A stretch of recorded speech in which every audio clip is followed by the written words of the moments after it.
Hey, what's going on, everybody? Welcome back to another episode of the Mindshare Podcast. This show is sponsored by Kit's Keep in Touch Systems, your partner in transforming your business with systems that work. Kits is your complete cross-channel marketing suite that will generate more leads and build your repeat and referral machine. These are the tools and expertise you need to help you scale your success, as well as REM Real Estate Magazine, Canada's premier monthly magazine for real estate professionals. You can learn more about all of our sponsors by visiting my site, mindshare101.com. And while you're there, be sure to download your free copy of the Ultimate Marketing Bundle so you can build more mindshare to get more market share. Plus, learn more about our one-to-one coaching and keynote speaking. Today's episode is number 314. Born and bred into the real estate industry at a young age, he spent countless hours as a child listening to the way his father conducted his business practices in real estate.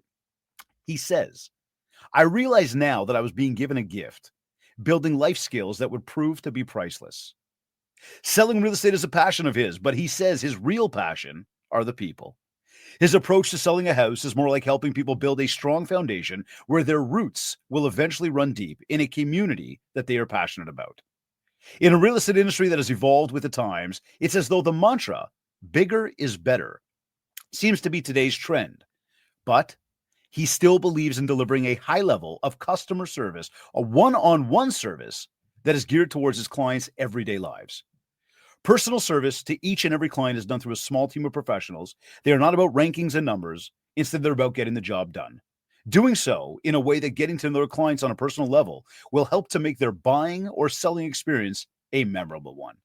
He believes that the dream and realization of owning a home is about more than just bricks and mortar. Joining me on this episode of the Mindshare Podcast is special guest, broker Matthew Regan. Matt, welcome back to the Mindshare Podcast. Good to see you again, David. Thanks. Hi, everybody. Likewise, man. Thank you for making the time to be with us today, buddy. Listen, jumping into it, we titled today's show about building a mega team, mastering consistency and the real magic to more business. And I know in the bio, I just kind of said, I read here, where did I say it here? Specifically, it was like, a small team. And I went, nah, he's not a small team of professionals, this guy. This guy's got more than that. But we're going to jump into all that stuff today, man. And it's exciting to have you back on the show. Thank you. Thanks. So, look, you were like, it's funny because I was reading the bio. I was thinking about myself as well, being born and kind of like growing up in the backseat of my dad's old Buick, where he would drive around the city, dropping off keys, doing showings, and I'd have to either sit in the car or like I can remember one down by Castle Loma, like one of those brand new townhouses. They were brand new at the time, where like I was like playing in like one of the toy rooms from one of the houses that were there when my dad was talking to the owners. But you very much the same. You're born in real estate, raised in real estate.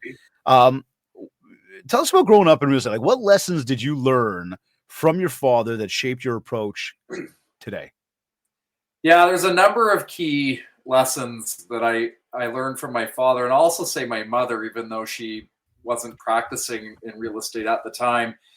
It is amazing what you can learn and absorb by just listening. And I always think, God gave us 2 ears and only 1 mouth for a reason, right? 2 eyes, 2 ears, 1 mouth. Sure. So it's kind of 4 against 1 if you think about how to learn. And it's like you said, it could have been on the way to baseball practice as a kid, listening to him conduct himself on the phone. I even think very memorable experiences just listening to him deal with customer service. Maybe he was calling in to get a reservation at a restaurant or calling a store to see if they had a product available. You learn fairly quickly that time is an interesting thing, because to get from A to B, the fastest way to get there is usually in a straight line. So I learned efficiency very, very, very early on. But I think the most important thing I learned was, this idea that doing the small things right consistently over time yields some pretty great results. And he was the master at that. He was very disciplined. Our whole family gets up at what some people might think is a ridiculous hour. And we get on with our day. We're very productive in the morning. And my mother was the same way. We're a kind of a 4 a.m. family. It comes very naturally to us. And I always joke that by 9 a.m., most people's time, I've probably done more in my day than you'll do in your 8-hour workday. So I What don't time do you go to bed? lucky. It's kind of the truth. What time do you go to bed? No, I'm out. Don't get me wrong. I'm not up with the night owls. I'm lights out by 9:30. Oh, wow. Okay. Yeah. Now, I two things that you said that I found really important there. One, I asked you about your father, and you made sure to mention about your mother. She would be super, super proud about that. The other thing that where you opened up with, and I think this is just a message to everybody tuned in right now. But you said, it's amazing how much you can learn by listening. And this is exactly what we're doing right here today. So again, for everybody that's here, we've got Matthew Regan on the show. We're talking about building a mega team. We're talking about mastering consistency. You just said about doing the small things consistently and how much they can do for us. We're going to jump into what those small things are today. In saying that, you grew up in the game. When did you realize you wanted to play the game? Yeah, I think there's a bit of a backstory to that. It was summer vacation, summer holidays, and I was 12 years old, and I was quite frankly bored. I'm a person that gets bored quite easily. Amazing, because we didn't have the smartphones back then to be able to just distract ourselves, right? We actually had to do something. You had to do something, and I chose to get an old lawnmower out of the rafters, clean it up, and I started cutting grass as a kid. And it started with one lawn at the age of 12, and by my last year in high school, it was 75 lawns a week, playing football, baseball, and basketball at a high level, and trying to do some schoolwork. Thankfully, my grades were good enough to get to U of T. So you can imagine at 16, 17 years old, time management is becoming a very real and natural thing for me. That entrepreneurial spirit, as people like to talk about, was probably there early. I always dreamed of a 4-day work week, so to speak.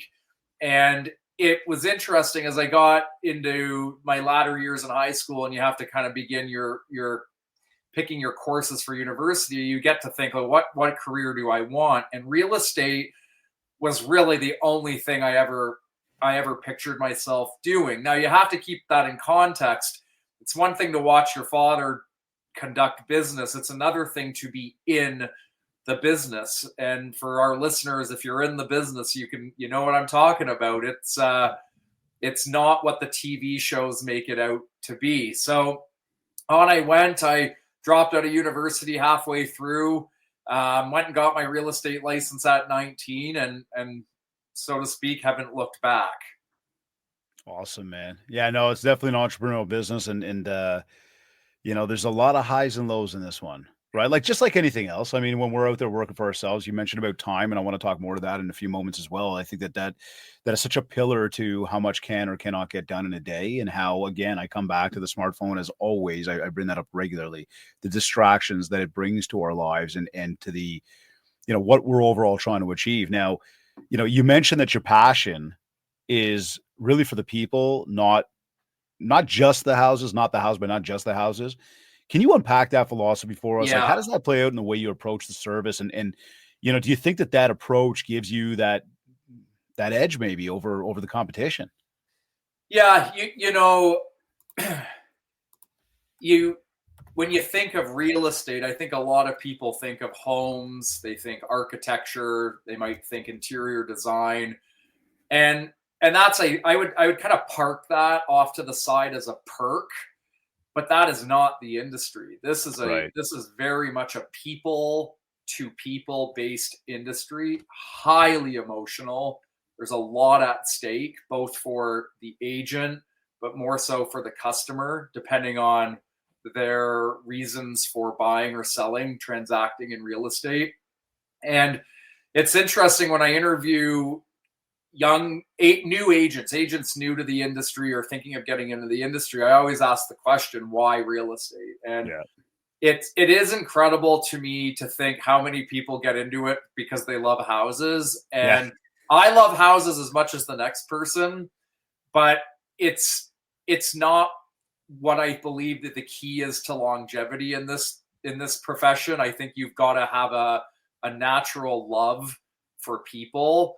And, I was always taught that if you do right by people, the money will come. And I sort of interpret that like, put your head down, make no excuses, get your work done, do it at a really high level with the customer first, the person first, and amazing things will happen. And you know what the most simple context is to understand that?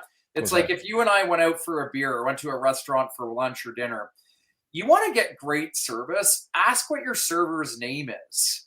Look them in the eye and ask them, how's your day going? But mean it sincerely. You will get better service every single time at a restaurant. And I just think that just snowballs into so many other aspects of life.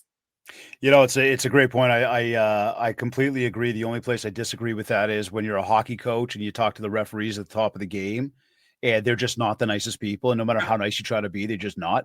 But I digress on that point. Yeah, no, I'm with you though, man. It's a great point made, right? Like it's the simplicities of how we address people, the tonality of the voice, the eye contact that's made, the personalization of the situation that's so important. And that's really what so much of this comes down to. And I think you raise an amazing point there that it really is about the people, not so much about the houses. And so if you got in just because you like houses, there's probably not enough of a driving force there to help, to drive the success that you're ultimately looking for.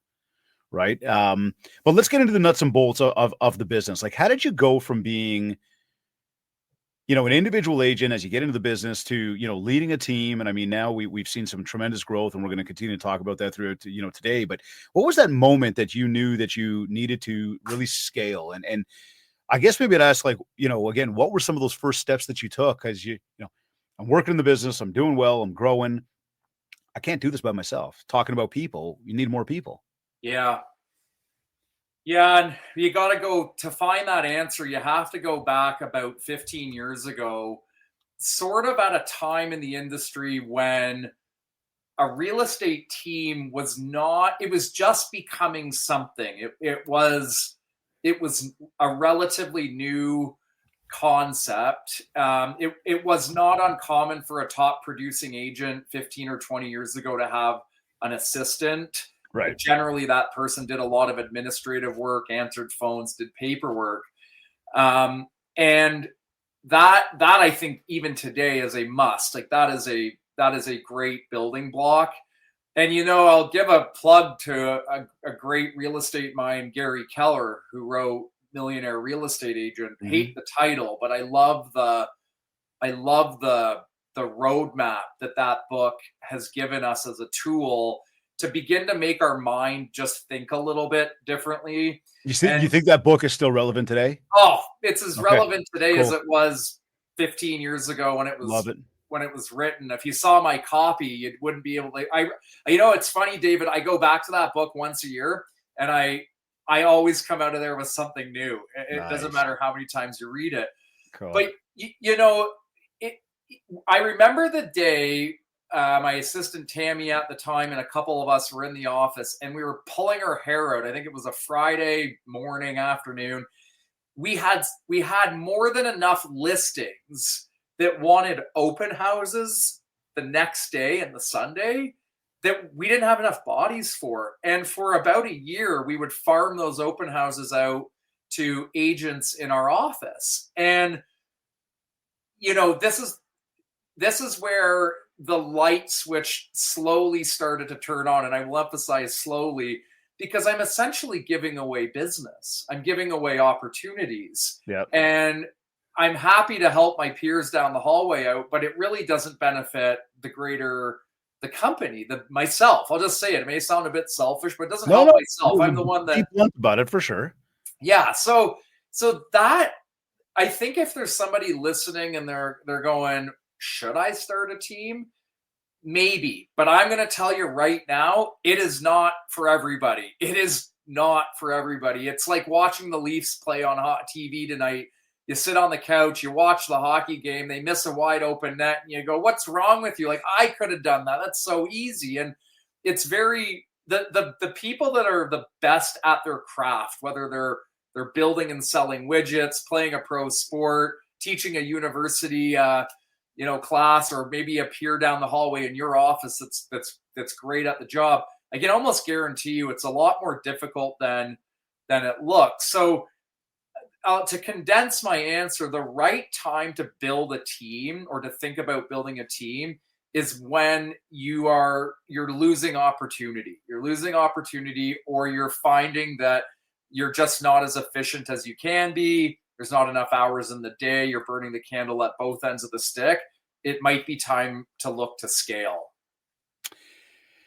Kudos to you, man. I think that's probably one of the better answers that I have heard when it comes to asking that question. The years that I've asked it, the people that I've asked it to, and there's some fantastic people. I don't want to take anything away from anybody I've asked that question to. Moreover, I really like the way you position that.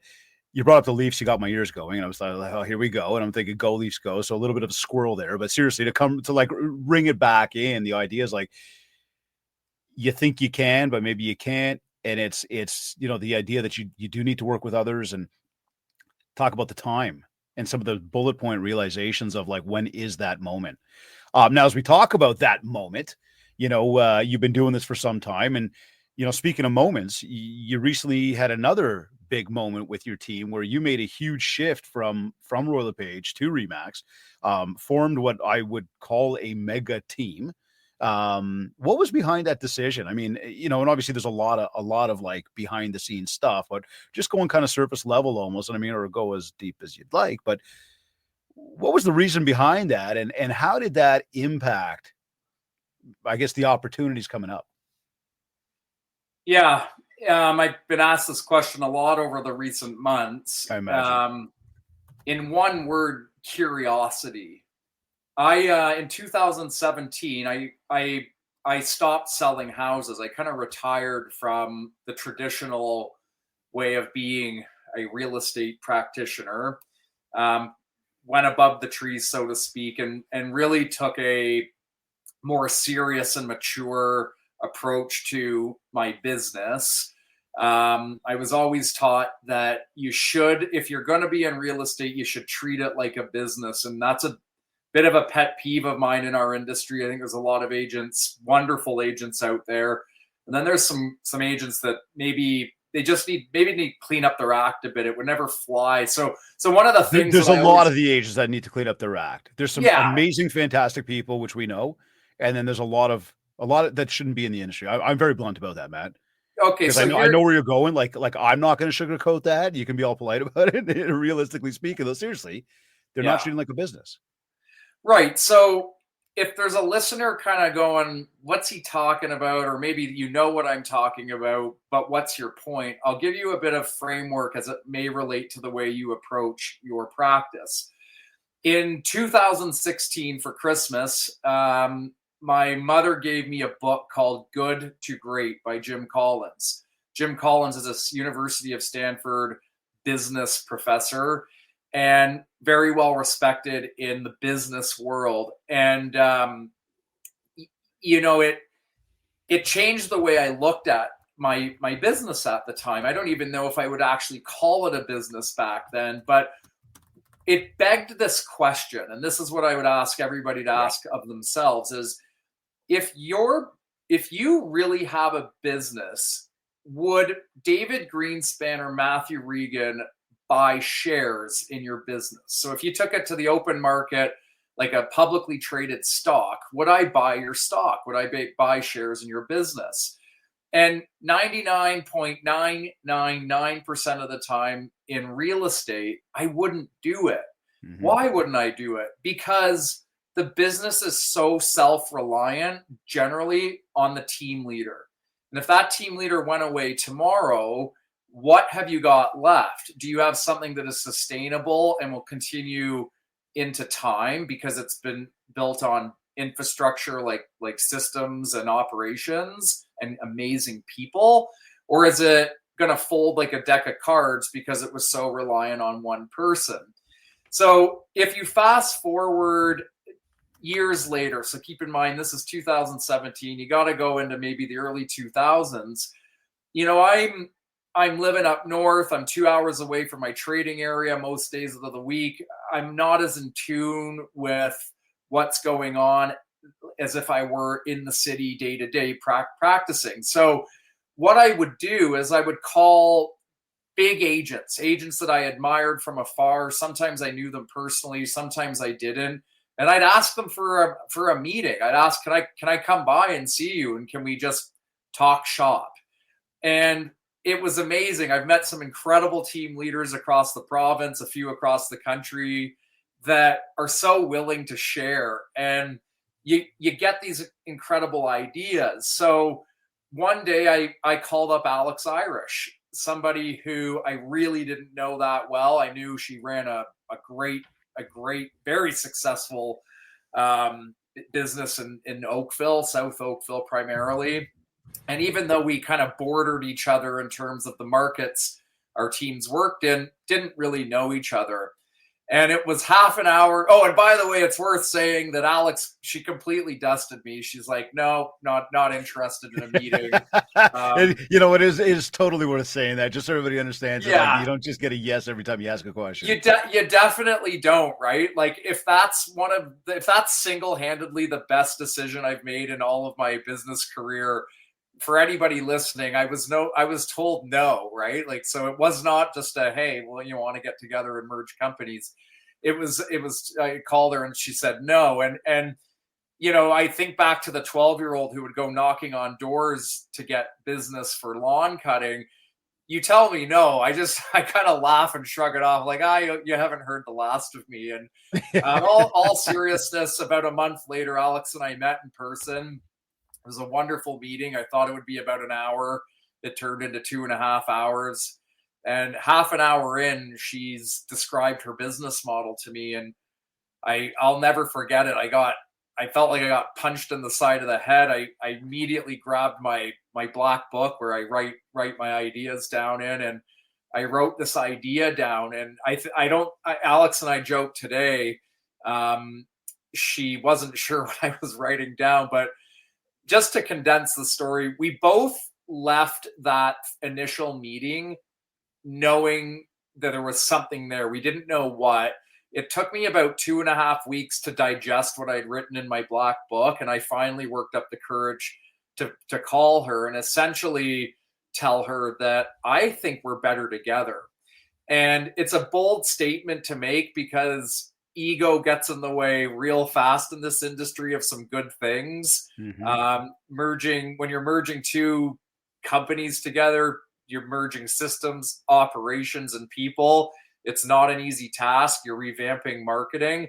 But, going back to the human side, you're asking the people around you to trust you that this is a good decision and here are the reasons why. So it's awfully exciting, David. It is a massive move when you combine the stats. I think it puts us in the top 5 or 6 on the Toronto real estate board for sales volume, close to that in units as well. The asterisks don't hold me to that, but that's the back of the napkin. Yeah. Math, and it's market dominance too in Mississauga, Oakville, and Burlington, which are some incredibly competitive markets. I mean, all markets are competitive, but mm-hmm. You got some of the biggest names in real estate in the kind of the golden horseshoe there, and competition's so great. Like, could you imagine watching the Leafs play tonight and there wasn't another team on the ice? Like, that right. would suck. Yeah. The competition is just a wonderful thing. And so together now, collectively, how many members are I guess collectively part of this team now? Yeah, so you from an agent standpoint, you've got a dozen what we would call associates. These are agents that are at the top of their game. They're highly productive. We've got 8 what we would call licensed assistants. These are people with a license that assist a senior agent on our team. And then when you add up our marketing and our back end, you're a company of about 32 people. I'll kind of leave it at that. But yeah, it's a company. It's that's amazing. Yeah. So I know some people tuned in are going to be thinking, okay, how do I do that? Some people might be thinking, oh my God, I'd like to be part of that.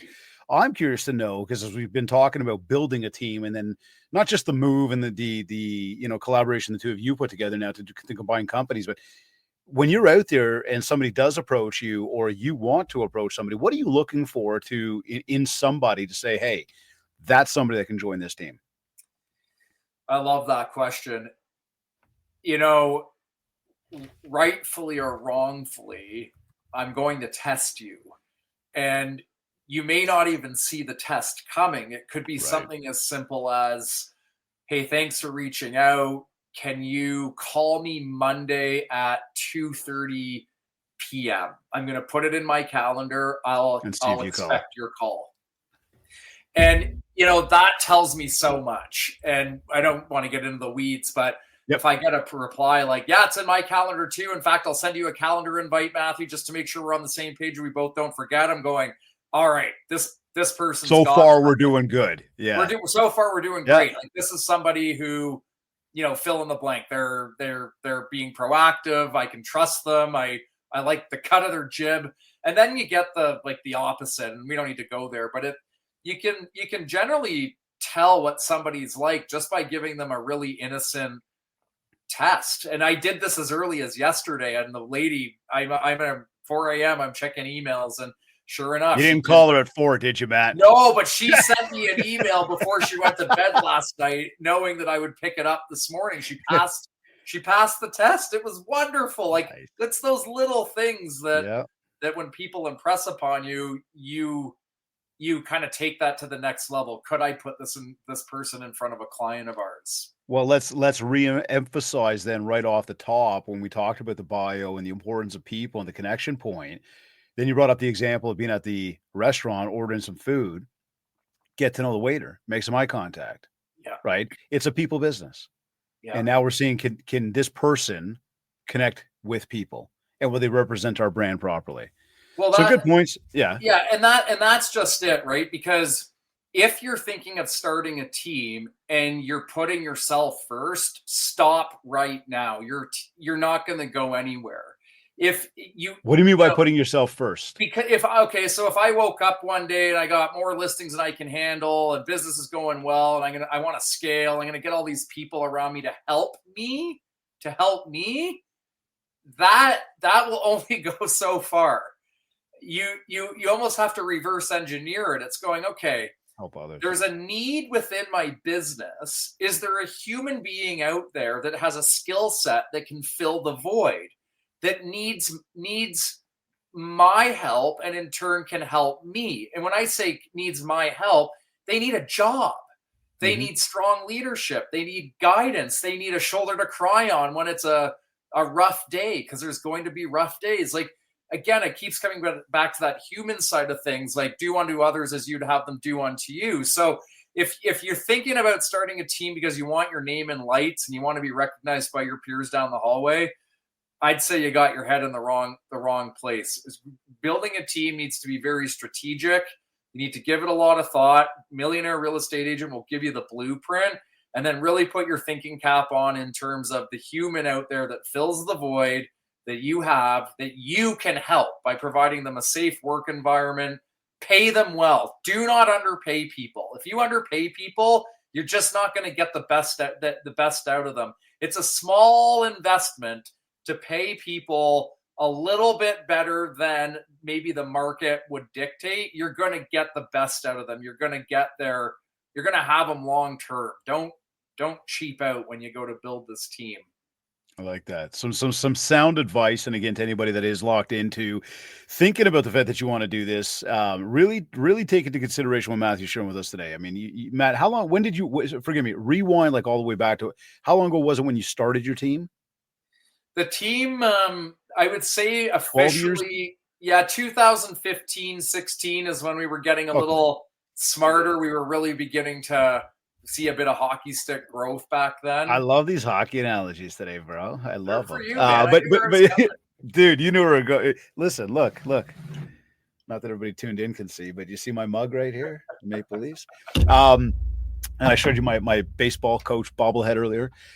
No, but some sound advice. Everybody who's thinking about doing a team, like starting a team, building, improving. Again, 12 years in, and you've been kicking ass with it, man. I've been watching from afar, watching in close. We've had conversations in the past.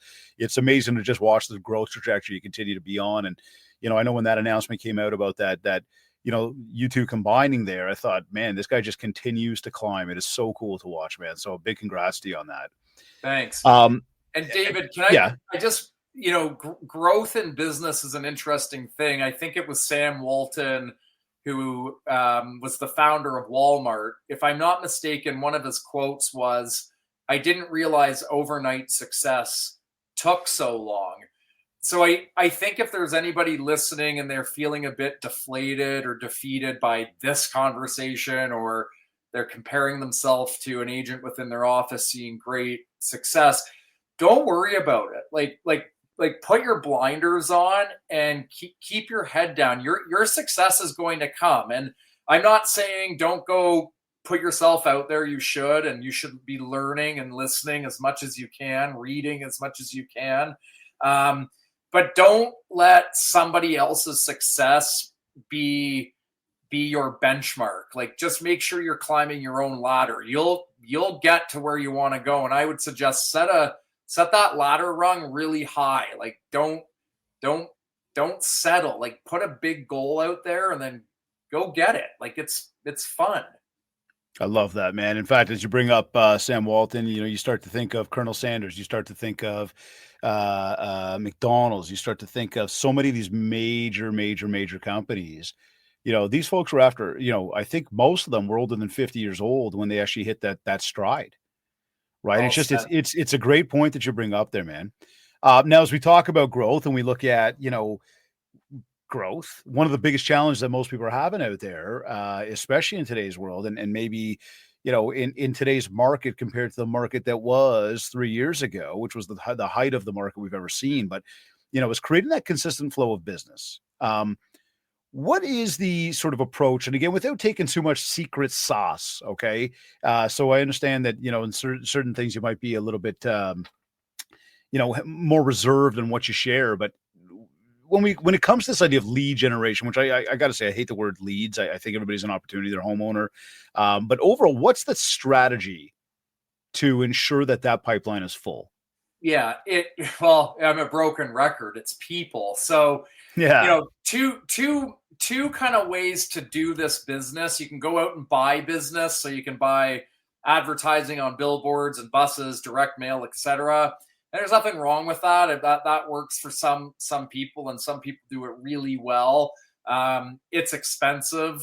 It's a little bit more of a colder way of doing business. Often when you do get that phone call, you don't know who you're going to see, and they don't really know you. You're often competing. Your commission's generally under a bit more pressure.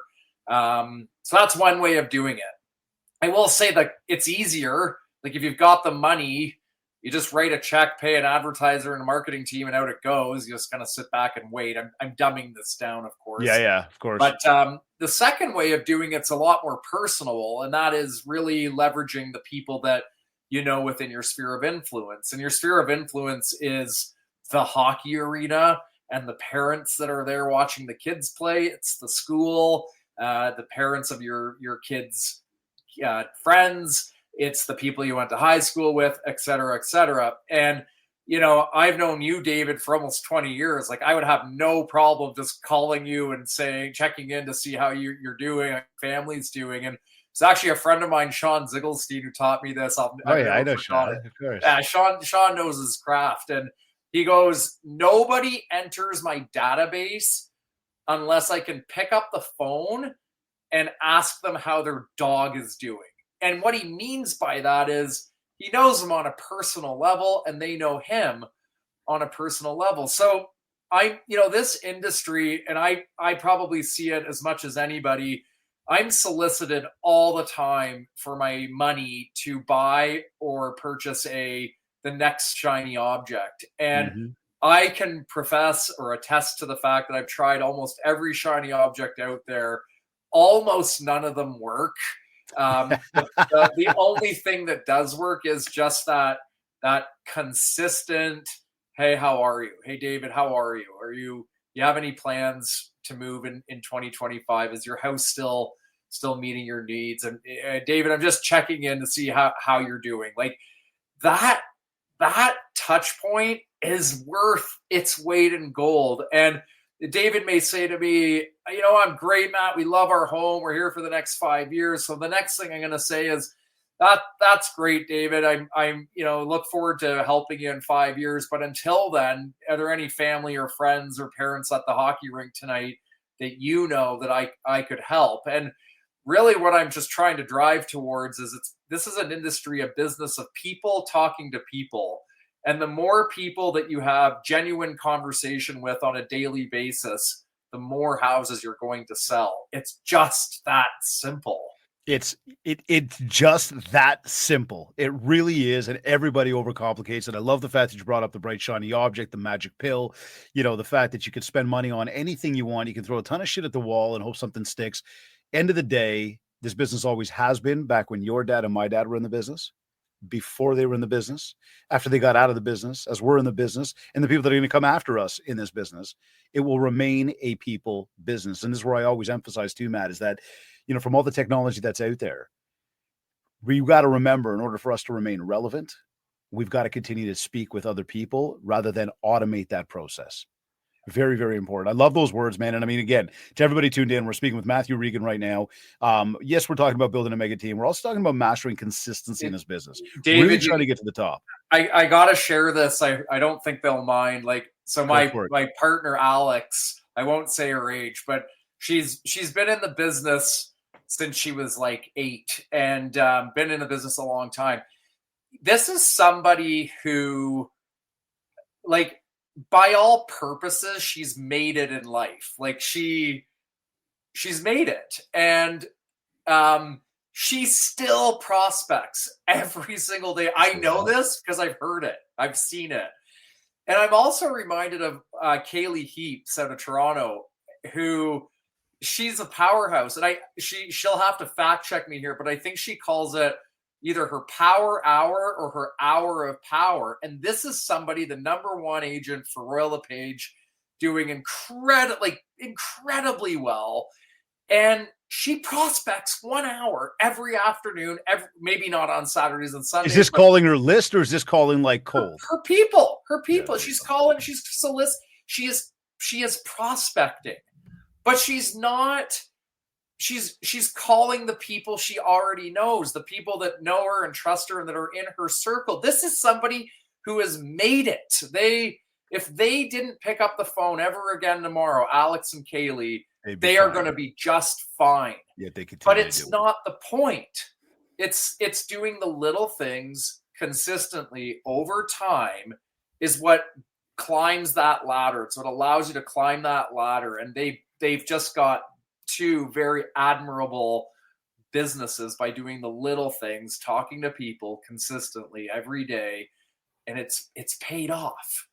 I love the fact that you're bringing this up, because this is something I've been, and I've been preaching this for years. I mean, one, this is where our entire kit system that we created for everybody is there to help people keep in touch. But moreover, I continue to say to people, just pick up the phone, have the conversation, connect with somebody. It could be about the dog. It doesn't have to be about the house necessarily.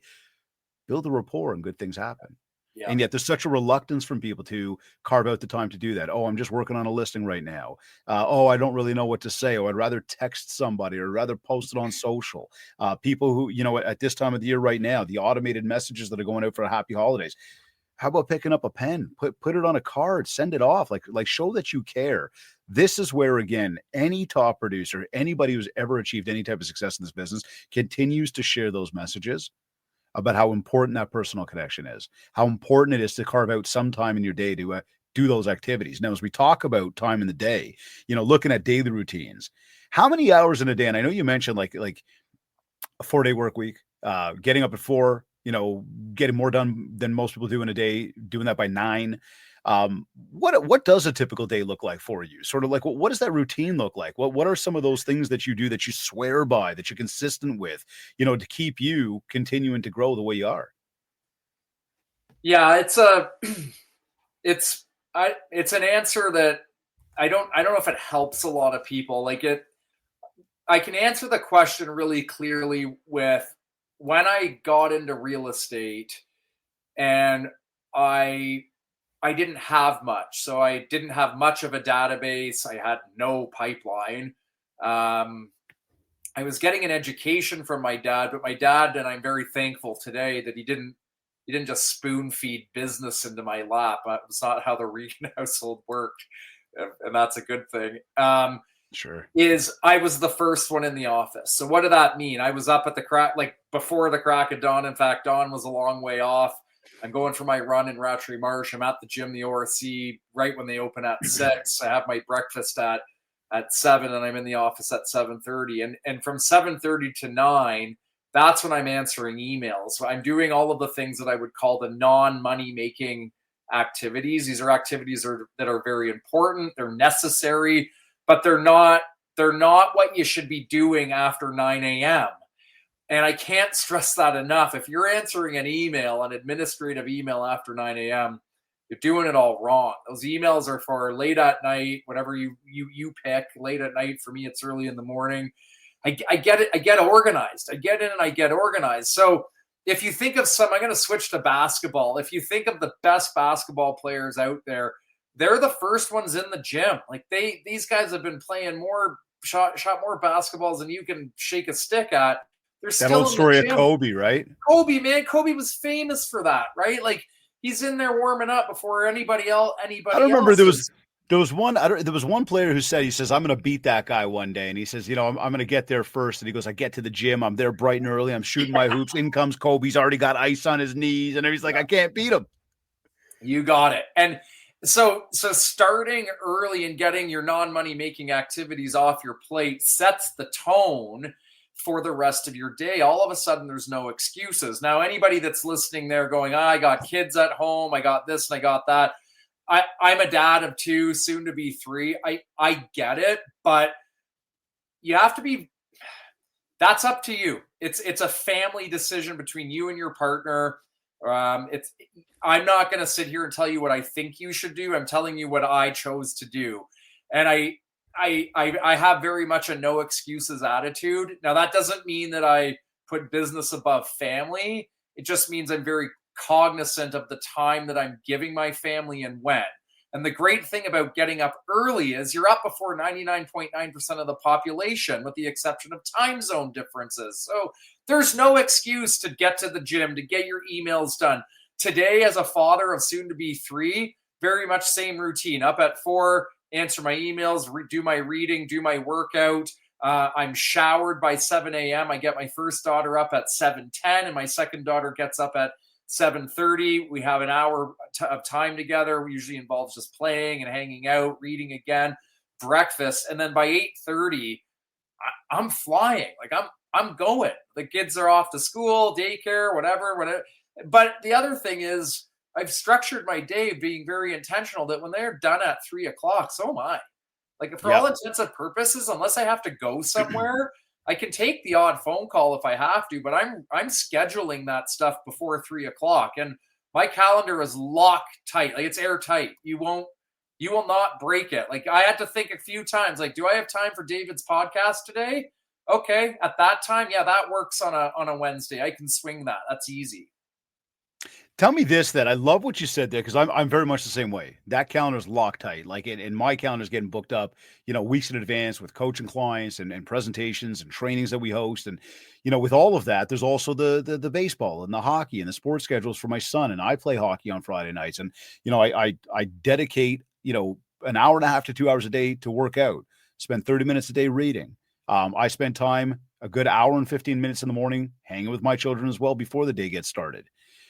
There are a lot of things that got to fit into that schedule. And then we say, hey, and you have to make your phone calls, and you have to do your meetings, and you have to prepare, and you have to do the emails and the social media. There's a lot going on in there. And, when we talk about work-life balance, that, achieving it is very difficult for many people. Needing to do so, I believe, is very real. Evenings, weekends, as a realtor, are they completely off limits for you? And I'd say, from sticking to the schedule perspective, because I find there's a lot of people that struggle with that. What is that pillar that keeps you that anchor that keeps you locked into that schedule so much? Yeah, there's a few things, and it's you know, if you think of time in its rawest form, like what is time? Well, time is infinite. It's been around forever and it will be around forever. But my time and your time is not. Like average male life expectancies in Canada is, I think, early 80s. Like Well, I'm right now it's going real down with what's going on with these taxes and the economy. sure. I know, it's right. So you sit there and you go. I had a mentor of mine. He was a pastor from South Africa, Harold, and he changed. He put it so well. He said, "Have you ever pictured what your tombstone will look like?" And I remember him saying this, Like, have you? What are you talking about? So he goes on to say, well, picture your tombstone, and on your tombstone, there's three things. There's the year you were born. There's the year you die, and in the middle is a hyphen. And he said, you have to decide what you want your hyphen to stand for. And I made this decision a decade ago. I said, I sure as heck do not want my hyphen to say anything about him being the best realtor out there. Like, that will be a sad day if that's what it says. So if you boil that down, you kind of go, well, my legacy is my family. I mean, I hope that is for everybody's sake. So you sit there and go, well, what are my priorities? Because it sure as heck isn't answering an email at dinner time. It sure as heck isn't answering the phone from an agent that could have gotten the answer to their question if they just kept reading the listing to find out if the house had a pool. Like, it's been very much a conscious effort to delete. And what I mean by that is I'm pretty convinced that we live in a world today, and maybe it's always been this way, where we're trained to accumulate things. Like, look at Boxing Day, look at what's coming around the corner with Christmas and Black Friday. Yep. Black Friday. Like, there's always a sale. There's always a reason to have something newer and better. And I'm just kind of going, this is exhausting. Like, what for? What for? So you kind of take all of this. Some of it's metaphorically speaking, some of it's very real for us, especially if you suffered an illness or loss of a loved one. Like, time is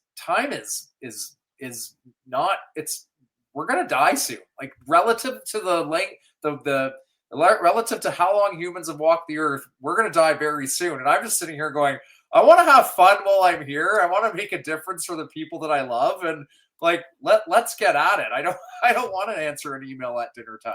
Dude, I am so with you, man. I love what you're sharing and preaching here. This is such a big factor of work-life balance. And it's every time I'm speaking with groups, I'm speaking with individuals, and I start to poll people and I start to ask people individually, I start to ask them collectively, it always boils back to time. And especially around this time of the year when you say, okay, what's your big goal? People usually answer with how much money they want to make. Yeah. So I reverse that and say, well, what do you want to do with that money? And if we get so caught up making so much money and we start to realize we haven't got enough time because we're making so much money, well, what are you doing with the money? And the rest of life is just passing you by. So it's crucial that we really prioritize, I like it, what that hyphen is, what we're doing for us, in order to make the most of the time and then have work as just a part of what we do. Yeah. What about the idea of burnout? We look, anybody can go through it. Things can get tough. Times can get tough. Stresses can sort of start to multiply. Busy cycles in a market or potentially like slow cycles in a market. What advice do you have anybody who's, just kind of experiencing that? Because again, we look back at this year. Some people have had their best years ever. Many more people have had some very difficult years. Yeah. When things are extremely busy, we're pulling our hair out. When things are very slow, we're kind of pulling our hair out. Yeah. Well, I burned out in my late 20s, and I very vividly remember going to bed at night for months at a time. I'm not exact. I couldn't tell you what I had for breakfast, and I remember lying in bed one night, not being able to remember what I had for breakfast, and I kind of said, something's got to give. At this point, I'm very single. I'm having a lot of fun. I'm making great great money. But life was kind of empty as well. So what began to kind of happen after that was a shift in mindset, really, and call it maturity, call it what you will. But it wasn't until I began to give some thought to my priorities and what I saw my life looking like, say, into the future, 10 years from now. And I always knew I wanted a family. I always, amongst other things. So the turning point for the burnout was really setting the course. So setting the direction I wanted to go in. And that gave me an incredible sense of peace, because now, instead of waking up in the morning and going to work at 1,000 miles an hour, only to run out of gas or blow a tire on the 401 later that afternoon, I'm more like the turtle and the tortoise and the hare. I'm the tortoise I'm going slower. I'm going in the direction that I want to go in. And now the noise around me doesn't matter as much. But if you don't know where you're going, how do you know where to go? If you don't know where you're going, how do you know where to go? And then once you do know how to get there, it's not to say you'll know exactly how to get there, because that would be really boring. You're going to try new things. You're going to make mistakes along the way, and then you're going to learn. And to hedge against the burnout was kind of having that North Star, knowing where I wanted to go. To hedge against burnout was taking a bit more of a slower, methodical approach to the business. To hedge against burnout was deleting things in my life that just didn't need to be there. They weren't enhancing life. They were probably more of like a ball and chain. And the burnout went away. And it's not to say that we're in an industry that's hyper cyclical, especially over the past 4 years. I don't know if there's ever been a time in real estate like the past 4 years. But this is where I go back to what I said earlier about blinders. You really got to put your own blinders on. Don't pay attention to what that guy or gal's doing out there. Concentrate on your North Star. Go in the direction you want to go in. Don't get me wrong. Like, talk to people and learn and ask questions and listen. But just be very focused, hyper focused on where you want to go, and you'll weather these storms. You'll weather the ebbs and flows of this industry quite well. It's funny. I was about to throw it out there, and you just really answered it before I asked it about the sort of that idea of keeping up with the Joneses, about the idea of what other people are achieving and how you may feel you're not achieving, or these grandiose ideas and plans that you've got, which you want to just execute on yesterday, but they're going to take time to get there. I think your analogy with the tortoise is amazing. The blinders are amazing.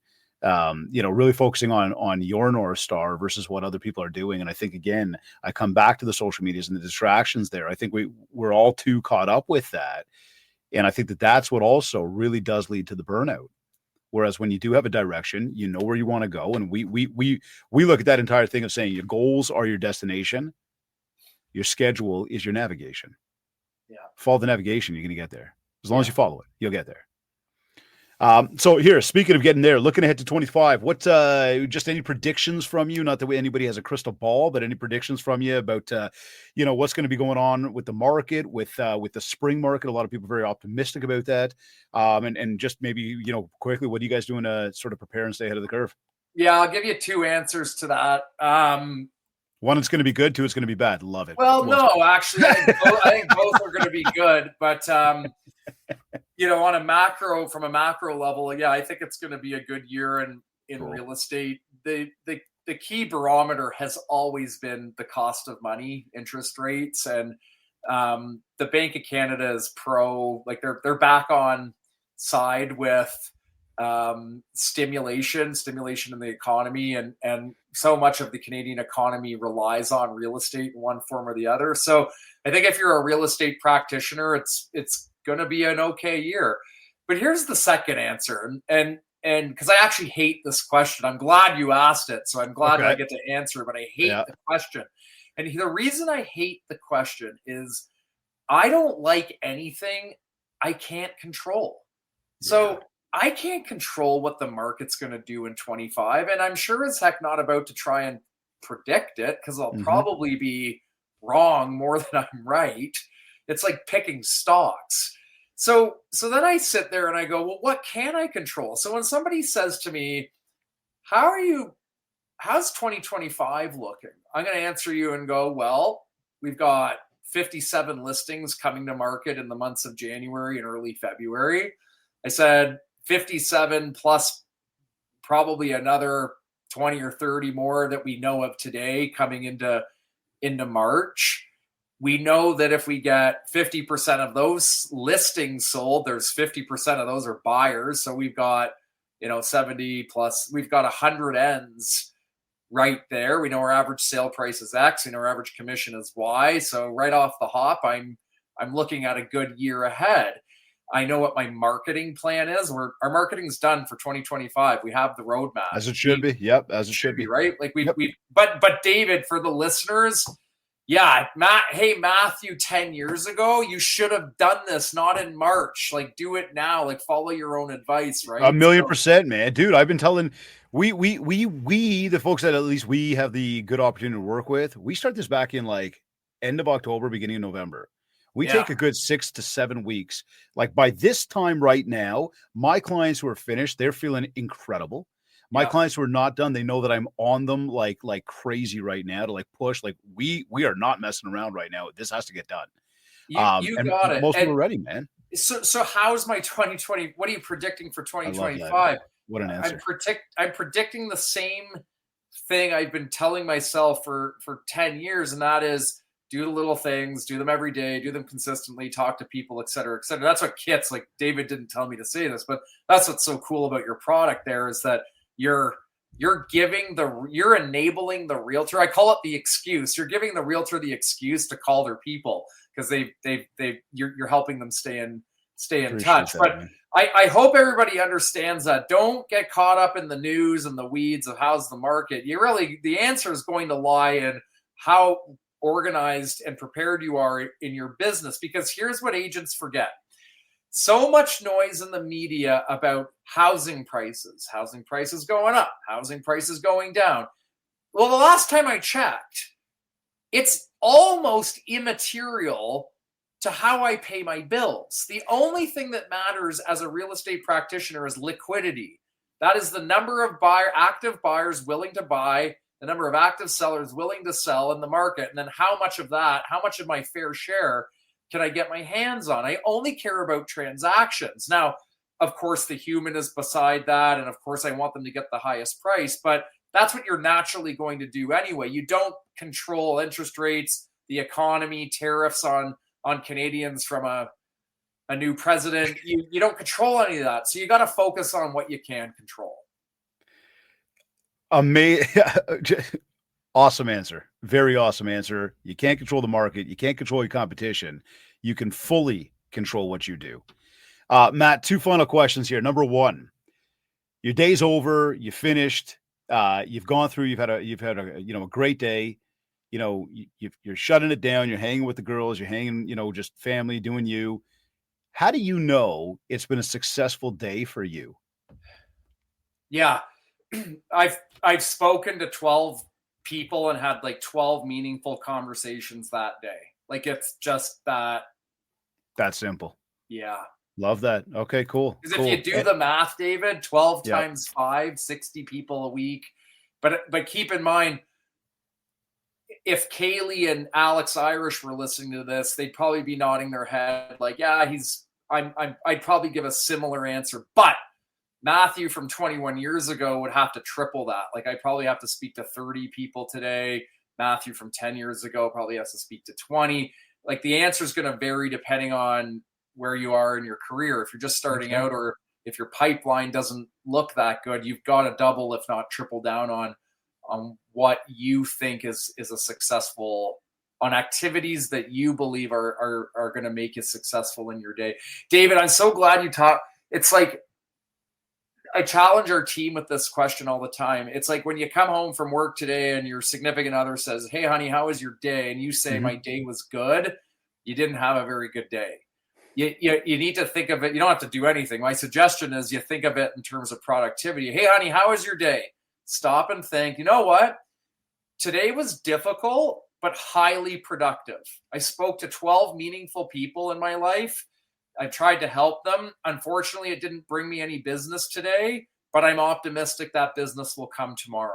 And it's a productivity metric, it's a great honest reflection on answering that question for yourself. And actually, it's a deeper rooted motivator to push you to say, okay, what needs to be done to improve for tomorrow? And it's the same thing we're saying to a lot of people right now, doing a quick yearly reflection on wins, misses, and lessons. What did you do this year that really caused you to win? What were those habits, those daily activities? Where did you miss out? What maybe do you realize you weren't doing? Where can you improve? And then lessons, right? What can I do, or what did I learn that I can now apply to tomorrow? And tomorrow could be next year, next month, next week, could literally be tomorrow. Final question here. Just any final words of wisdom. Like if somebody was to, come away from this conversation today, and take away, one important thing, or be able to just really build off of what we shared today. And Matt, you've shared some fantastic wisdom with us today. And I can't thank you enough for making the time, because I know you're super busy. And it's the holiday season. So again, thank you. What would be some just final words of wisdom to help everybody get out there and, build a little more mind share to get some more market share? Lean on the people that you already know. It baffles me to this day how agents are fearful of contacting and asking for business from people they already know. So two things always go through my head. One, either you're a slimy used car salesperson, or number two, you think you're a slimy used car salesperson. So as long as you're not either one of those, the people that you know, they don't mind hearing from you. And they're not sitting around waiting for you to call. So when you do call, it's like it's very pleasant. It's a wonderful thing. So my point is, get out of your own way. Stop overthinking things. I know from personal experience, if I overthink something, I'm either not going to do it, or I'm going to fail miserably. Now, that's not to say you don't take calculations. It's like if David said, hey, Matthew, go jump off a cliff, I'm going to think about that before I just drop everything and go do it. But, that's where you rely on your instincts and your calculations. So get out of your own way. There's so many things in our way these days. Like, there's distractions everywhere. Just clear them out of the way. Simplify your life. Find your North Star. Remember what your hyphen is going to stand for. And a lot of things are just going to fall into place naturally. Very inspiring, my friend. Very inspiring. Some great words. A lot of amazing sound bites here for everybody that's tuned in. And again, I encourage everybody, if there was just way too much to keep up with as you listen to this episode the first time, in just a quick moment, go back, hit rewind, get back to the start, and do it again. Take some notes. Matthew, this has been fantastic, man. I think everything is so real. It is so actionable. A lot of what was shared, there was no magic sauce. There was no big talk about technology and people, how they have to integrate AI or how it's going to change their life. I mean, it came back to a very, simple reality about A, it's a people business. And B, if you truly understand what it is you're working towards every day, and you do go out there with the best intentions, and you're productive, and you're doing it to truly help others, you'll get there. But don't focus on others. Focus on, or what your competition is doing. Focus on what you're doing, and things will be just fine. Absolutely fantastic, my friend. Listen, I know you got a blast. You got an appointment to get to. I thank you for making time for us on this podcast today, and I wish you and your family an absolutely amazing holiday season. I can't wait to see how much more success you have in 2025. Thanks, David. Thanks for having me. Thank you again, man. You are either listening to this on one of your favorite podcast platforms, or maybe you went to my website, mindshare101.com. And while you are there, be sure to download your free copy of the Ultimate Marketing Bundle so you can build more mindshare to get more market share. Of course, check out our one-to-one coaching. Check out, we've got some exciting news coming up about some other type of coaching. So stay tuned for that. Momentum training, keynote speaking, whatever's going on. If you got an event coming up, hey, we're ready to go for you. Whatever we can do to help you, please get in touch with us. Again, for all inquiries, just get in touch with us today at mindshare101.com. One of our team members will connect back, and we'll see what we can do to give you a hand. If we haven't yet, please don't forget to leave a review of this podcast. Ratethispodcast.com/mindshare101 and connect with me on Facebook and on TikTok, as long as TikTok may still be around, at Mindshare 101, and of course on Instagram at David Greenspan 101.